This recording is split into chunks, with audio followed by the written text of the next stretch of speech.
ഇടുക്കി അടിമാലിയിൽ ദേശീയപാതയ്ക്കായി മണ്ണെടുത്ത സ്ഥലത്ത് മണ്ണിടിഞ്ഞ് ഒരു മരണം. മരിച്ചത് കുമ്മൻപാറ സ്വദേശി ബിജുവിന്റെ ഭാര്യ സന്ധ്യയ്ക്ക് ഗുരുതര പരിക്ക്. ഇരുവരെയും പുറത്തെടുത്തത് 6 മണിക്കൂറോളം നീണ്ട പരിശ്രമത്തിനൊടുവിൽ. ദേശീയപാതയിൽ വിള്ളൽ വീണതിനെ തുടർന്ന് മറ്റ് കുടുംബങ്ങളെ മാറ്റിപ്പാർപ്പിച്ചതിനാൽ ഒഴിവായത് വൻ ദുരന്തം.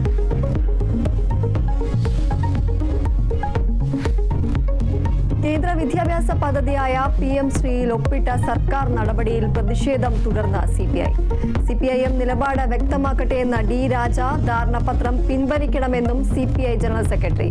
PM ശ്രീ ഫണ്ട് വേണ്ടെന്ന് വയ്ക്കാനാകില്ലെന്ന നിലപാട് ആവർത്തിച്ച മന്ത്രി V ശിവൻകുട്ടി.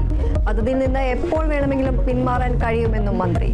CPI അനുനയിപ്പിക്കാൻ പുതിയ നീക്കവുമായി വിദ്യാഭ്യാസ വകുപ്പ്. വിവാദ വ്യവസ്ഥകളിൽ വീണ്ടും ചർച്ചയാകാമെന്ന നിലപാട് മുന്നോട്ട് വയ്ക്കും.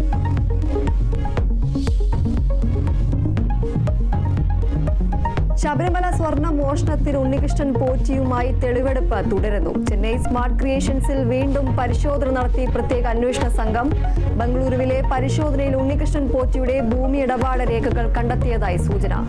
ആറന്മുളയിലെ പ്രധാന സ്ട്രോങ് റൂമിൽ വീണ്ടും പരിശോധന നടത്തി ജസ്റ്റിസ് KT ശങ്കരൻ. പോറ്റിക്ക് ദേവസ്വം മന്ത്രിയും ദേവസ്വം ബോർഡ് പ്രസിഡന്റും ഒത്താശ ചെയ്യുന്നുവെന്ന് VD സതീശൻ. രാഹുൽ മാങ്കൂട്ടത്തിനൊപ്പം വേദി പങ്കിട്ട പാലക്കാട് നഗരസഭാ ചെയർപേഴ്സന്റെ നടപടി വിവാദത്തിൽ.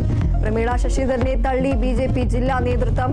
നഗരസഭാ ചെയർപേഴ്സൺ പരിപാടിയിൽ പങ്കെടുക്കരുതായിരുന്നെന്ന് ജില്ലാ പ്രസിഡന്റ് പ്രശാന്ത് ശിവൻ. രാഹുൽ മാങ്കൂട്ടത്തിനൊപ്പം വേദി പങ്കിടരുതെന്ന് പാർട്ടി നിലപാട്. മാങ്കൂട്ടത്തിനെതിരെ പ്രതിഷേധം തുടരുമെന്നും പ്രശാന്ത് ശിവൻ.